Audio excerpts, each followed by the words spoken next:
Hey Psych2Goers, are you currently in a relationship you feel isn't working out?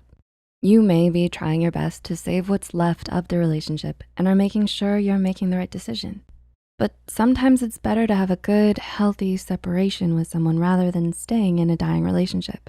This is why it's helpful to understand some signs that someone may not be for you. So here are a few signs.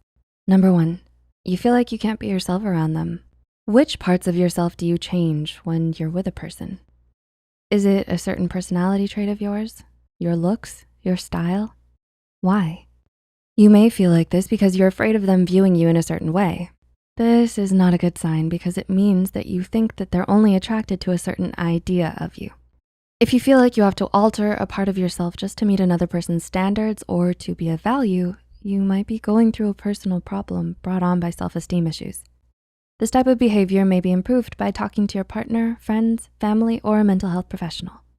Please remember that you're beautiful just the way you are, and your self-worth isn't determined by the way you look. Number 2, you always initiate conversations and dates. Are you always texting them first? Is it you who always reaches out to them and asks what they're doing, how their day was, or if they wanna go out? Does it feel like you're the only one putting in the effort? Someone being indifferent towards your efforts can actually have a negative impact on your self-esteem. Not having open, healthy communication in your relationship may cause anxiety and self-blame. Bring this issue up with your partner to understand each other's sides of the story and find solutions. If this type of behavior doesn't change after a while, it's probably an indication that this person really isn't for you because you're worth more than a half-hearted relationship. Number 3, you don't feel their trust. Do they often threaten you with breaking up if you do something they don't like? Are they the overly jealous type? Have you been forbidden to talk to specific people because your partner doesn't like them? Your partner not trusting you may be a manifestation of their own insecurity. This might stem from many possible causes like childhood upbringing or bad experiences in the past. It's encouraged to talk to them about this behavior and tell them how you feel when they try to micromanage you. You may also get help by encouraging them to talk to you, their loved ones, or a therapist. If their behavior doesn't change after a while, then it's probably best to give them some space to sort out their own problems by themselves. Number 4, you fight instead of having healthy arguments. Arguments, if done right, are healthy parts of a relationship. They can promote individuality, openness, and respect between partners. Through arguments, you learn more about the other person and their perspectives on different topics. This helps you view future events through their lens and understand their ways of thinking. Arguments stop being helpful when it's all about the fighting and no longer about the growth.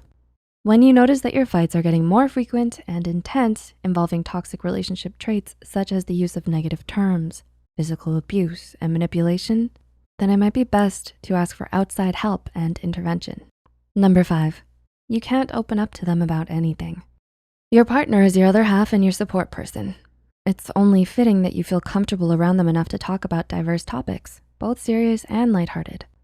If your partner constantly cuts you off, doesn't validate your own opinions, and spends most of the time talking about themselves, they may just be looking for someone to talk to. It's best to clear out any misunderstandings in the relationship beforehand. Do they just want someone to vent to? Are they irritated when you talk about yourself? If your partner does these things out of narcissistic tendencies, then they really may not be for you. Number 6, you're very defensive when asked about them. Somehow, your friends often seem to know when things are going south in a relationship. This is because they care about you a lot. They tend to ask questions and observe you and your partner when you are together. Do you often feel the need to defend your partner even though no suspicious questions are being asked? It probably stems from how you perceive your partner based on their own actions. What are you defensive of? Is it their attitude? Have they done something you don't want to tell your friends? It might be a good idea to ask yourself these questions and why you don't like being asked about your partner in the first place. If there really is an issue, you might want to talk about this with your partner to address the main problems in the first place. Number 7, you're afraid to let them meet the people you're close to. Are you postponing your partner meeting your friends or family? Why do you think so? It might be because you already know they're not going to hit it off well. The people close to you know you well, sometimes even better than you know yourself. The fact that you're avoiding the inevitable meetup shows that you think there is something wrong in your own relationship. It might be a good idea to ask yourself about the reasons for this fear in the first place. Is it because of how your partner behaves? Do you think their personality clashes with the people you're close to? Have they done something your family will not approve of? It's encouraged to talk to your partner about these things for their own awareness too.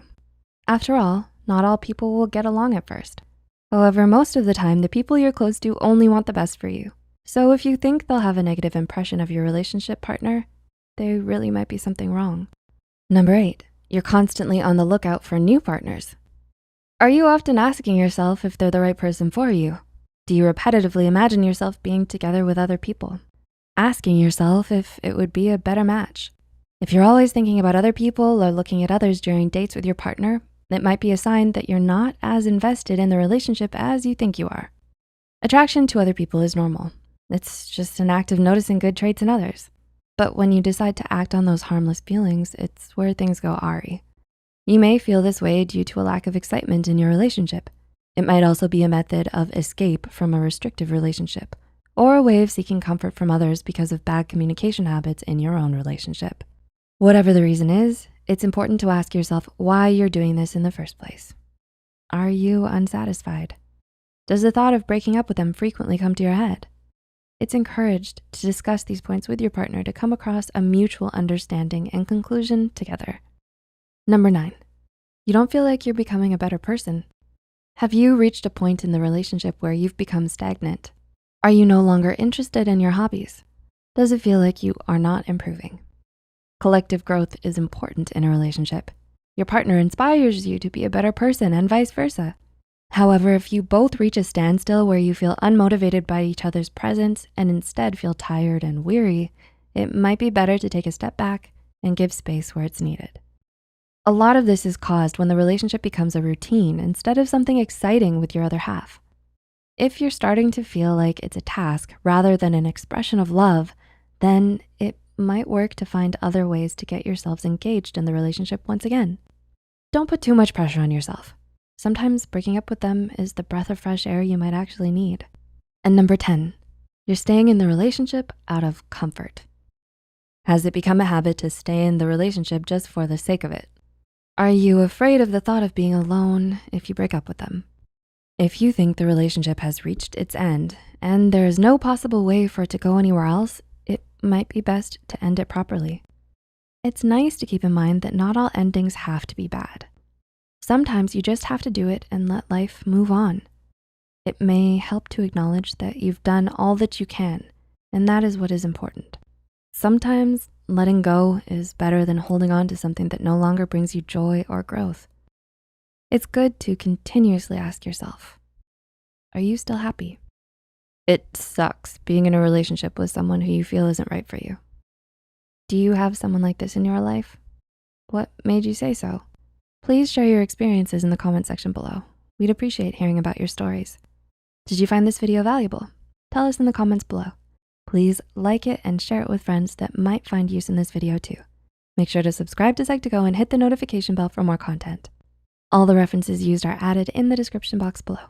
Thanks so much for watching, and we'll see you next time.